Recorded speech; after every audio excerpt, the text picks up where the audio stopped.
छत्तीसगढ़ विधानसभा के षष्ठम कार्यकाल के विधायकों और मंत्रियों के निज सचिव और निजी सहायक के लिए 1 दिवसीय प्रशिक्षण कार्यक्रम का आयोजन विधानसभा परिसर के समिति कक्ष में किया गया।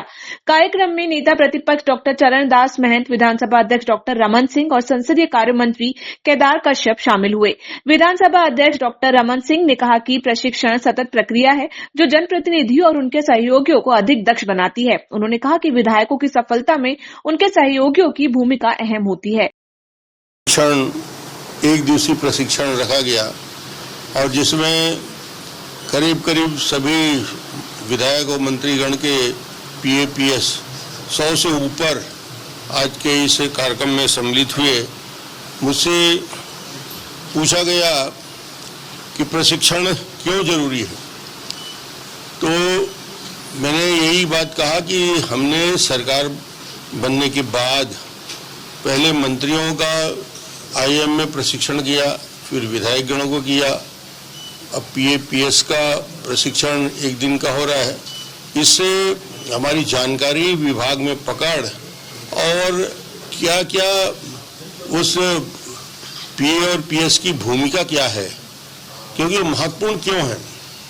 3 करोड़ में 100 लोग हैं जो इस सरकार में मंत्रियों के साथ या विधायकों के साथ एक PA और PS की भूमिका निभा रहा है। उसकी भूमिका, उसकी जानकारी, उसका अध्ययन और उसको अपने विधायक या मंत्री के साथ सरकार की विभाग की जानकारी, उसके प्रोफार्मा क्रियान्वयन के तरीके और कैसे वो छोटी से छोटी बात स्वेच्छा अनुदान से लेकर PWD के बड़े सड़क से लेकर इरिगेशन के बांध से लेकर उस क्षेत्र में हमारे प्राधिकरण के खर्च कैसे हो रहे हैं, उन विषय में और हर विभाग के कार्य योजना के बारे में पूरी जानकारी। छत्तीसगढ़ सरकार के फ्लैगशिप स्कीम क्या है, 10 ठो कम से कम, ये तो उसके मुखाग्र है। केंद्र सरकार की महत्वपूर्ण 10 योजना क्या है, इसके बारे में कि वो भी तैयारी से रहे तो विधायक बेहतर परफॉर्मेंस कर पाएगा।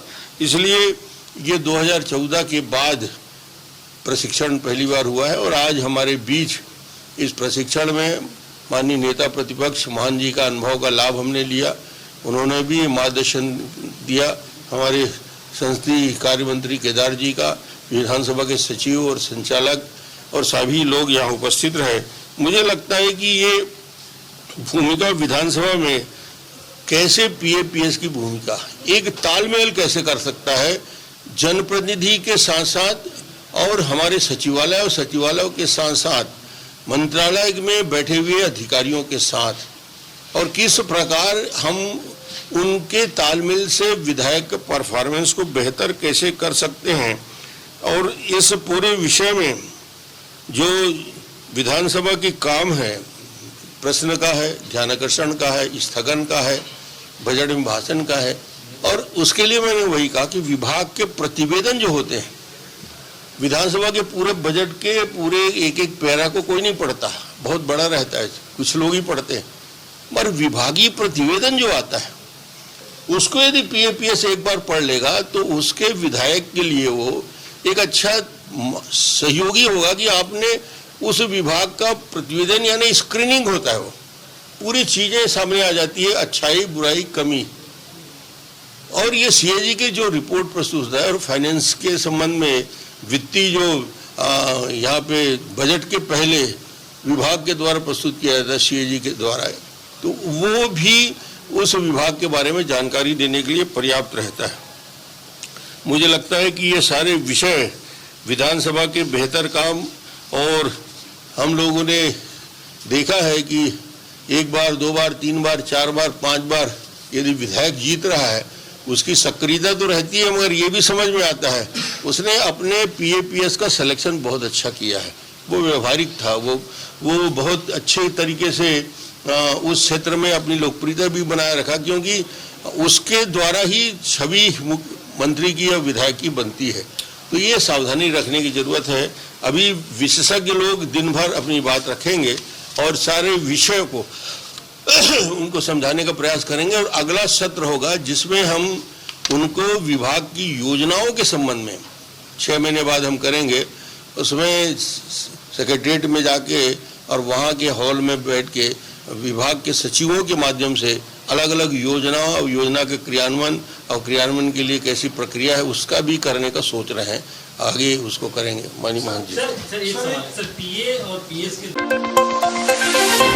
राज्य के सबसे बड़े सरकारी अंबेडकर अस्पताल में कार्यरत कॉल मी सर्विसेज कंपनी के खिलाफ स्वास्थ्य संगठनों में भारी आक्रोश देखा जा रहा है। अस्पताल में कार्यरत महिला स्वास्थ्य कर्मियों के साथ दुर्व्यवहार और शोषण के आरोपों को लेकर संगठन लामबंद हो गए हैं। स्वास्थ्य संगठनों ने आरोप लगाया कि कॉल मी सर्विसेज के ठेकेदार महिलाओं के साथ अभद्र व्यवहार और अश्लील वीडियो बनाने जैसे कृत्य कर रहे हैं। इस कंपनी के सुपरवाइजर पर पहले भी 3 बार जेल जाने का मामला सामने आया है।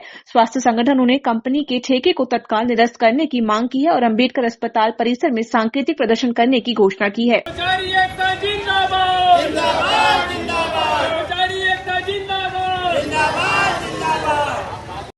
कोरोना काल में ड्यूटी भी किए हैं और उसके बावजूद भी हम लोग को खाना देते थे, उसमें कीड़ा था। कुछ बोले कि खाना थोड़ा सा कीड़ा उड़ा है करके, इसी दौरान हम लोग को खाना नहीं दिए। 1-2 कर्मचारी तो यहीं बेहोश होकर गिर गए। तीसरे दिन ड्यूटी नहीं गए हैं हम लोग, सब तीसरे दिन ड्यूटी गए हैं। हम लोग को ड्यूटी से निकाल दिए और उतने हम लोग के बदलाव हम लोग तो नए कर्मचारी लिए, हम लोग से पैसा ले रहे थे, हम लोग को लिए। और पूरे विश्व में एक ऐसा अस्पताल है अम्बेडकर अस्पताल जहां बाउंसर को रखा जा रहा है और हमारे पत्रकार भाइयों पर उन पिछले कुछ दिनों में आक्रमण किए और महिलाओं का दैहिक शोषण लगातार किया जा रहा है। कई बार ध्यान आकर्षण के बाद भी यहाँ का प्रशासन उसमें ध्यान नहीं दे रहा है। दूसरी चीज़, यहाँ पर जो पेमेंट है वो अपने मनमर्जी हिसाब से दिया जाता है।